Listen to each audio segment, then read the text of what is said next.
श्री गणेशाय नमः. श्री सरस्वत्यै नमः.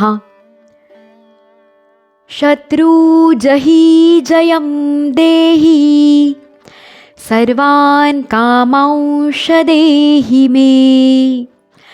भयं नाशय रोगाश, जगदम्ब नमोऽस्तु ते. श्री गुरुभ्यो नमः. नमो भगवते वासुदेवाय. श्रीमद्भागवत महापुराणं 12 स्कंध अथ 7मोऽध्यायः.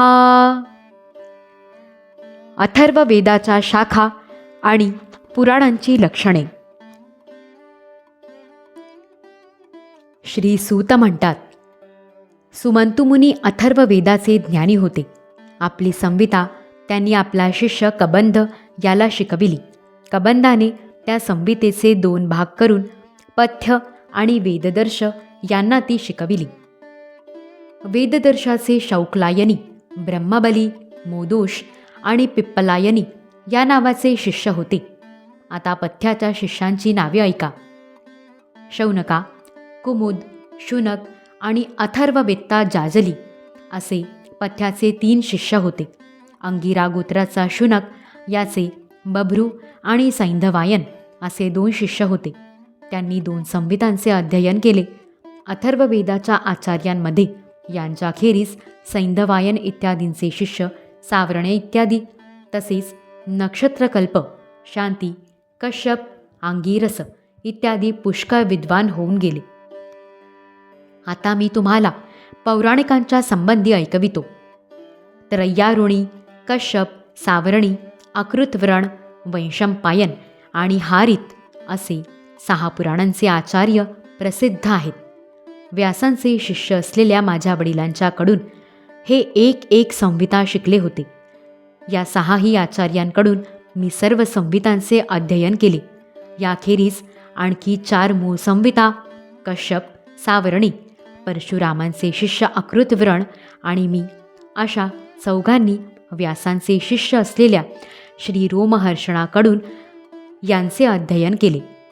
शौनका, ब्रह्मर्षींनी वेद आणि शास्त्रे यांनुसार पुराणांची लक्षणे सांगितलेली आहेत, ती लक्षपूर्वक ऐक.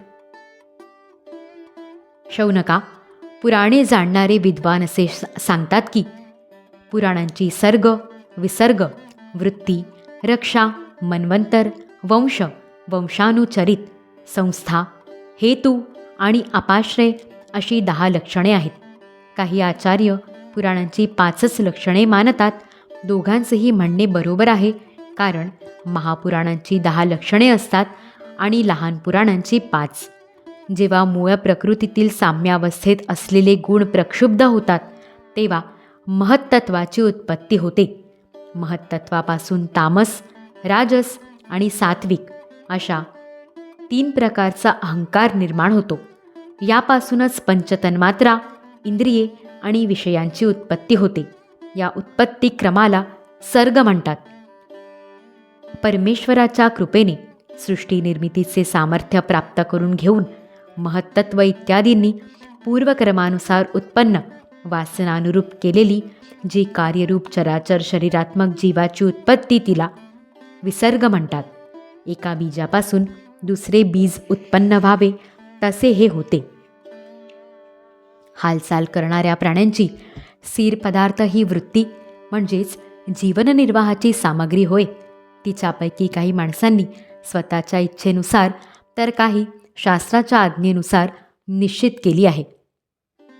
युगायुगामध्ये भगवान पशुपक्षी, मनुष्य, ऋषी, देवता इत्यादी रूपांमध्ये अवतार धारण करून वेदधर्माला विरोध करणाऱ्यांचा संहार करतात. त्यांची ही अवतार लीला म्हणजे रक्षा होय. मनु, देवता, मनुपुत्र, इंद्र, सप्तर्षी आणि भगवंतांचा अंशावतार या 6 गोष्टींनी युक्त असलेल्या वेळेला मन्वंतर म्हणतात.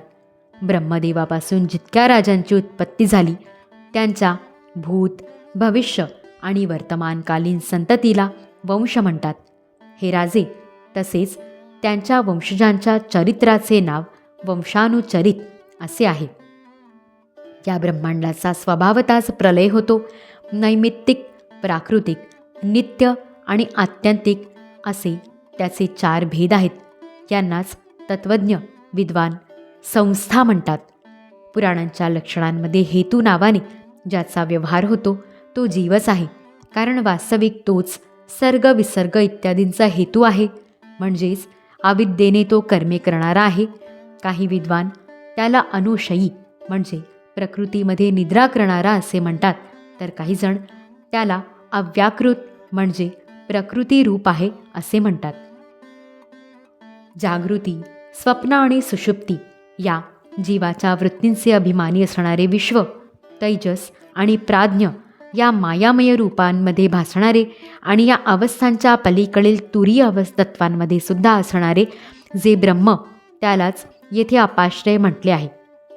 घटादी पदार्थांमध्ये माती इत्यादी द्रव्ये समाविष्ट असतात व त्याहून बाहेरही असतात.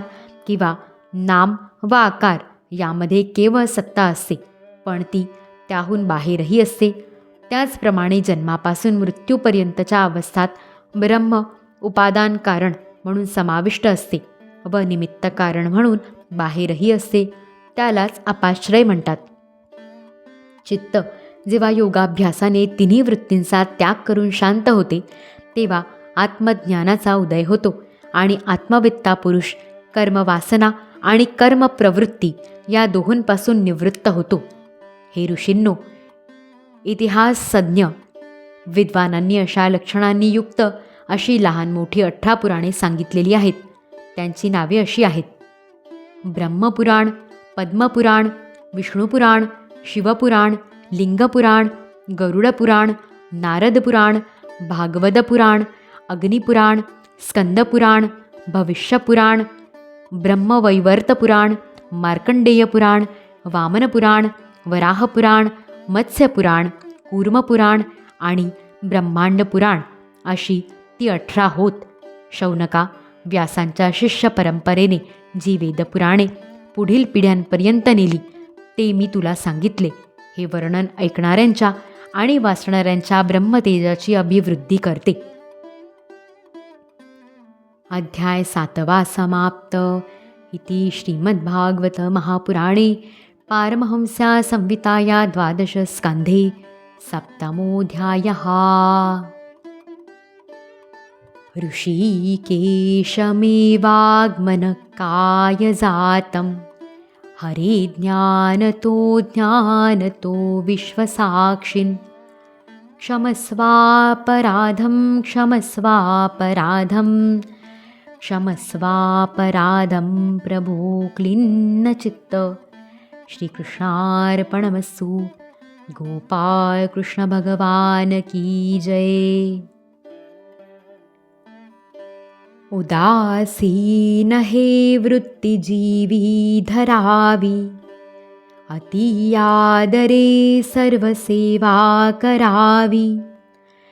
सदा प्रीती लागो तुझे गुण गाता, रघुनायका मागणे हेची आता. श्री सद्गुरु चरणारविंदार्पितमस्तु. अवधूत चिंतन श्री गुरुदेव दत्त.